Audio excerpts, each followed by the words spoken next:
I still remember the exact moment my world tilted off its axis, like the ground had decided to play a cruel joke on me. It was a crisp autumn afternoon in Willow Creek Estates, the kind where the leaves crunch under your boots and the air smells like impending rain. I just pulled into the driveway of my childhood home on Oakwood Lane, the one my father had left me after his quiet passing 6 months earlier, when I spotted her Vanessa Reynolds, the iron-fisted president of our homeowners association, rifling through the drawers in my living room like she owned the deed. My heart slammed against my ribs, a thunderous drumbeat that drowned out the distant hum of lawnmowers. "What the hell are you doing in my house?" I bellowed, my voice cracking with a mix of fury and disbelief. She whipped around, her perfectly coiffed bob swinging like a pendulum of guilt, those sharp green eyes widening for just a split second before she slapped on her trademark smile, the one that could charm a snake or poison a well. Vanessa was the queen bee of Willow Creek, always draped in tailored blazers that screamed, "I'm in charge," clipboard in hand like a scepter of suburban tyranny. But right then, caught red-handed amid the scattered photos and faded letters from my dad's old footlocker, she looked like the thief she was. "Ethan, darling," she purred, smoothing her skirt as if brushing off a minor spill. "I was just checking on things. You know, neighborly concern after your loss." But her voice trembled at the edges, and as she bolted for the door, I knew this wasn't some casual pop-in. She'd been hunting for something specific, something tied to the ghosts my father had left behind. My old man, Jack Harper, had been a shadow of a man in his later years, 2 tours in Korea under his belt, but he'd sooner discuss the weather than the shrapnel scars hidden beneath his flannel shirts. He passed quietly in his sleep, leaving me this creaky 2-story colonial on the edge of Willow Creek, a sprawling gated community where manicured lawns hid more secrets than you'd find in a spy novel. Among his things, tucked in the bottom of his closet wrapped in a threadbare wool blanket, was this brass compass. It wasn't your grandpa's Boy Scout relic. No, this thing had a mind of its own. Every time I picked it up, the needle would whirl like a dervish for precisely 3 minutes, emitting a faint, ominous click like a timer counting down to Judgment Day. Then it'd settle, not on true north, but on odd corners of the property, sometimes the gnarled elm in the backyard, other times the dusty corner of the basement workshop. Etched around its rim were coordinates that didn't match any map I'd ever pulled up on my phone, faint scratches from decades of calloused hands. I figured it was Dad's idea of a posthumous riddle, a way to keep me guessing about the life he never shared. It all started unraveling a couple weeks before the break-in, on a drizzly Tuesday when the doorbell chimed with that insistent buzz that screams, "Open up, or else." Your father was such a pillar, those military honors, the folded flag. Must be a treasure trove of stories and souvenirs. She stepped inside before I could protest, her heels clicking authoritatively on the hardwood, zeroing in on the compass I'd left on the mantel like it was calling her name. We settled in the living room, her perching on the edge of the sofa as if ready to pounce. "Living alone in this big place now, sorting through all that history, it must weigh on you," she said, her gaze flicking to the compass with a hunger that made my skin prickle. Those old navigation tools from the war era? Priceless to the right collector. Ever find any manuals or maps with them? Provenance can double the value, you know. Her questions weren't chit-chat. They were scalpels, slicing for details on Dad's gear, his service, anything that might crack open a vault. I played it cool, mumbling about just some old junk, but inside, alarms blared. How did she know about the compass's quirks? And why did her eyes linger on the windows, mapping the layout like a cartographer plotting an invasion? 2 days later, the hammer dropped. A crisp envelope in the mailbox, stamped with the Willow Creek HOA seal, slapped me with a $650 fine for lawn overgrowth. My grass was a pristine half-inch too long, and unpermitted exterior fixtures, a phantom reference to holiday lights I'd dismantled in February. Buried in the legalese was a mandate for an immediate property audit, handing Vanessa a golden ticket to snoop legally. As I crumpled the paper, cursing under my breath, I absently snatched the compass from the side table. It spun its ritual dance, but this time, the needle locked on the front flower bed with surgical precision, as if Dad himself were whispering, "Dig here, son." I shook it off as coincidence, but deep down, a chill settled in my gut. This wasn't grief playing tricks. It was a warning. I became a man possessed, hauling that brass devil around the yard at dawn and dusk, notebook in hand, charting its whims like a deranged surveyor. One morning it had jabbed toward the elm tree where Dad nursed his black coffee and wore memoirs. The next, the shed's shadowed flank or the basement's concrete tomb. No repeats, but a rhythm emerged, a coded sequence only he could have devised. I couldn't loop in Emily, my wife of 5 years. She was pulling those marathon shifts at her consulting gig, coming home hollow-eyed and evasive. What was I going to say? Honey, the HOA, which is after Dad's magic needle that hunts buried secrets. Nah, I'd handle this solo, pride be damned. That's when Ryan Keller, the stoic ex-Marine across the cul-de-sac, cornered me by the mailbox. Another violation notice fluttered in my fist, this one nitpicking a faded American flag I'd staked by the porch in Dad's memory. Ryan, with his salt and pepper buzz cut and hands like weathered oak, leaned in close. She's gunning for you hard, Ethan. Same playbook she ran on the widow 2 doors down, bogus citations piling up till they fled town. His voice dropped to a gravelly hush. But it's not random. She cherry-picks spots like yours. Vintage houses on big lots. Vets families with heirlooms. Korea-era stuff, especially. Word is, she grills them on gear, then squeezes till they cough it up or sell cheap. His words landed like buckshot, riddling my paranoia with truth.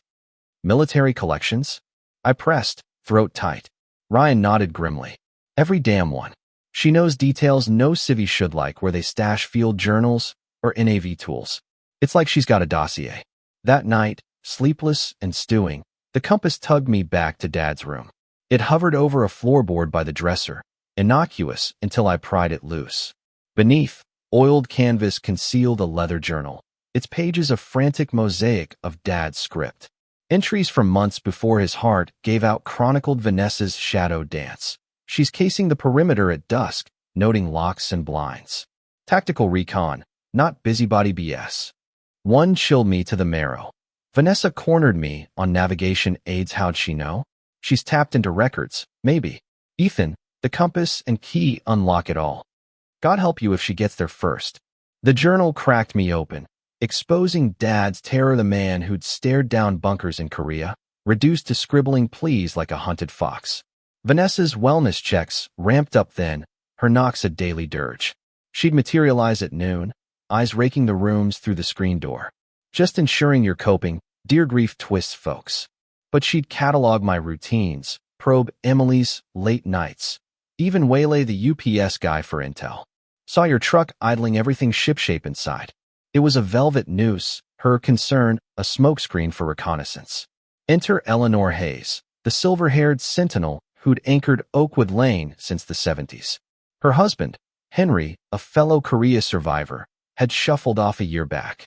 Spotting me fuming over yet another fine, this for unauthorized bird feeders, she shuffled over, eyes fierce behind bifocals. She's doing to you what she did to Henry, lad. Cooed her way in with HOA nonsense, then fixated on his medals, his campaign log. Brought a specialist who lowballed the Purple Heart at $50 pocket change for a hero's blood money. Eleanor's voice cracked, but her gaze burned. He was fading, trusted her expertise. Turns out those tins were worth $5,000 easy. And the questions? Obsessed with coded routes in his sketches, compasses that pointed true. She wasn't reminiscing. She was mining for buried gold. Eleanor's tale twisted the knife. Vanessa wasn't a lone busybody. She was a suburban siren, luring vets, widows, and sons into her web, stripping legacies for profit. How deep did her hooks go? Dad's journal hinted at surveillance pros, access to sealed files. I was marinating in that dread when I cut out early from a dead-end sales call, rolling up Oakwood at 3 sharp. The house felt violated, air thick with alien cologne. The compass had migrated from mantle to coffee table, rotated just so. Muddy boot treads trailed to Dad's bureau drawers, a jar of hair. Photos askew. His footlocker probed, but relocked. Downstairs, the workshop reeked of intrusion. Tools realigned wrong, boxes rifled. Rage boiled as I pieced it, methodical, not smash and grab. Then a frantic rap at the door. Tyler Brooks, the lanky 17-year-old from down the block, phone thrust forward like Excalibur. Dude, Mr. Harper, you gotta see this. His footage was gold. Vanessa's unmarked SUV at 1-ish, her, and a burly lockjock with pro pics, slipping my deadbolt like pros. 90 minutes inside, her silhouette flitting to Dad's haunts, him on watch. They slunk out whispering, her on the horn. Negative on the secondary pushing phase 2. I was replaying the horror, fists clenched, when Emily's cruiser nosed onto the lane cruiser. She burst in, uniform crisp, badge glinting, and my jaw hit the floor. Babe, you're... She smirked, weary but wicked. A detective, yeah? Those shifts. Undercover on white-collar rings. Explains the paranoia about peepholes, right? Relief flooded me as she dissected Tyler's clip. This is orchestrated predation trespass, conspiracy, elder fraud if Eleanor's aboard. We build the net slow, let her tangle herself. Together, we dissected Dad's trove, her cop instincts unearthing what my panic missed. In a Nam-era snapshots backing, taped flush, a tarnished key, World War II locker vintage. It slotted the compass's base seamless like in the face bloomed with ghost LEDs, needle snapping to triad points. Elm root, shed joist, basement slab. This ain't hobby brass, Emily breathed. Custom geolocator, Dad's anti-theft hack. She's after the cash it guards. Ryan's Encore bombshell sealed it. Vanessa's black market key ring for half the block, spliced cam feeds, even motion bugs in vents. 3 years running, preying on vet stashes. Board's clueless. Emily's sting crystallized, then brilliant, brutal. I'd overhearably gripe on the cordless about a compendium seminar, yanking me away till 5. Emily, on overtime. Vanessa, pruning roses across the way, prime eavesdrop perch, perked like a hound on scent.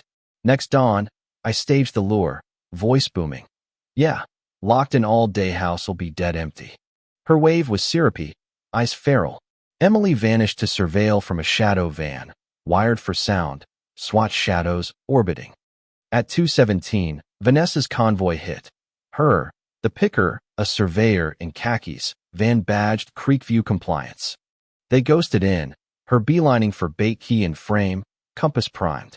She unearthed it in seconds, slotted, gasped as lights danced. Notes flew, theodolite word. She triangulated Dad's triangle with eerie savvy. Mid-gloat, she dialed 911. Break-in at 456 Oakwood HOA, caught a mid-heist on artifacts. Arrogance incarnate, scripting her alibi. But Emily's timing was poetry. Door flew, uniform filled the frame. Vanessa spun, key and compass clattering, face draining to ash. Detective Harper, wait, you're... Emily's voice was steel. Vanessa Reynolds, hands up. Burglary, fraud, stalking Miranda's singing your swan song. Cuffs snapped, evidence bagged. Tyler's vids, Ryan's oath, Eleanor's affidavit, her toolkit of felonies. As they frog-marched her, facade fracturing, she hissed over her shoulder. You fools, he cracked the dam. The real players? They'll drown you. Triumph soured to tremor her smirk screamed syndicate, not solo scam. Willow Creek's veil torn, but shadows lingered. Was Dad's treasure mere metals or ordnance ghosts? We'd unearth it, but at what cost? What about you? Would you bait a wolf like Vanessa, risking your home for justice, or lawyer up and ghost the fight? Ever stared down a neighbor who turned predator? Spill in the comments. Team Sting or Team Sellout? Smash like if this fired you up. Subscribe for tales that blur the line between suburbia and suspense. You won't believe what's next.